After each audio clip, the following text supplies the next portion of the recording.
The Imp and the Crust. By Leo Tolstoy. A poor peasant went out to plough his field one morning, before breakfast, taking with him a crust of bread.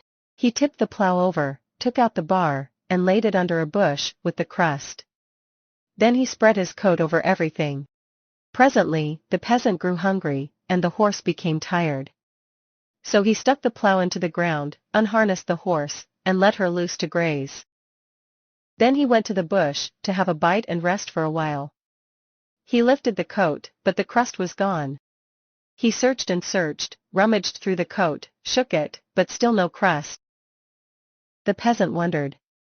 "That's strange," he said. "I saw no one, yet someone must have taken the bread."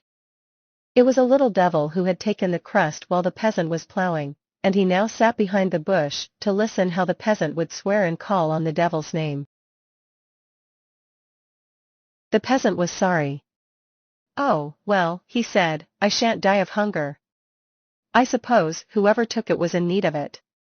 Let him eat it, and may it give him health." Then the peasant went to the well, drank some water, rested, caught the horse, harnessed her, and resumed his work. The little devil was disappointed that he had not led the peasant into sin, so he went to report it to the big devil. He approached the big devil and recounted how he had stolen the bread, and how instead of cursing, the peasant had wished him good health. The big devil was very angry. "If the peasant got the better of you in this matter," he said, "it's your own fault, you were foolish about it. If the peasants and then their women get into that sort of habit, we shall have nothing left to live by. This matter cannot be left as it is. Go to that peasant again and earn your keep. If you haven't outsmarted the peasant in 3 years, I'll throw you into holy water." The little devil was frightened and ran out onto the earth, pondering how to rectify his mistake. He thought, and finally found a solution. He transformed himself into a laborer and hired himself out to the poor peasant. The following year was a dry summer, and the little devil advised the peasant to sow his corn in marshy ground, while all the other peasants' corn was scorched by the sun. The poor peasant's corn grew tall, thick, and full of ears. The peasant survived on it until the next harvest and still had plenty left. The following summer, the little devil advised the peasant to sow his corn on the mountain. It was a rainy summer, and all the corn was flattened and rotted, but the peasant's crops on the mountainside thrived. He now had even more surplus corn and didn't know what to do with it. The little devil taught the peasant how to crush the grain and make whiskey from it. The peasant began to produce whiskey, drink it himself, and offer it to others.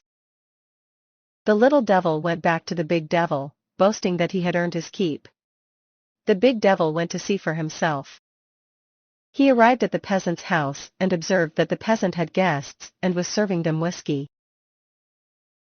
Although his wife poured the whiskey, she accidentally spilled a glass as she carried it. The peasant became furious and scolded her. "You fool," he exclaimed. "Can't you be careful and treat the whiskey with respect, instead of spilling it as if it were dirty water?" The little devil nudged the big devil and said, "What do you think he would do if someone stole his livelihood now?" After the peasant finished cursing, he served the whiskey himself. Soon, a weary poor peasant arrived uninvited and sat down. Seeing others drink, he also wanted a sip. However, the master didn't offer him any and muttered under his breath, "I don't make whiskey for every beggar who happens to want it." The big devil was pleased, but the little devil continued to boast. "Just wait and see, there's more to come." The wealthy peasants and the master drank, and their conversation turned from flattering and deceitful to quarrelsome and filled with curses. They eventually flew into a rage, fighting and injuring each other. The master also joined the brawl and got beaten. The big devil watched and was very satisfied. "This is good," he remarked. However, the little devil said, "Wait a bit, there's more to come. Let them drink a bit more. Now they are as fierce as wolves, but soon they will behave like swine." The peasants drank more, becoming maudlin and incoherent. They shouted, mumbled, and could not understand each other. Eventually, they dispersed, slouching through the streets alone or in small groups. The master tried to see off his guests, but stumbled into the gutter, covered in filth and grunting like a pig. The big devil was immensely pleased. "You have created a potent drink," he commended, "and you deserve your keep. Just tell me, what did you put in it?" "You must have mixed in the blood of the fox, which made them cunning, the blood of the wolf, which made them cruel, and the blood of the swine, which made them grovel." "No," replied the little devil, "I did none of those things. The only thing I did was to give him more bread than he needed." The animalistic tendencies are inherent in humans, but when they earn their bread through labor, these tendencies are constrained.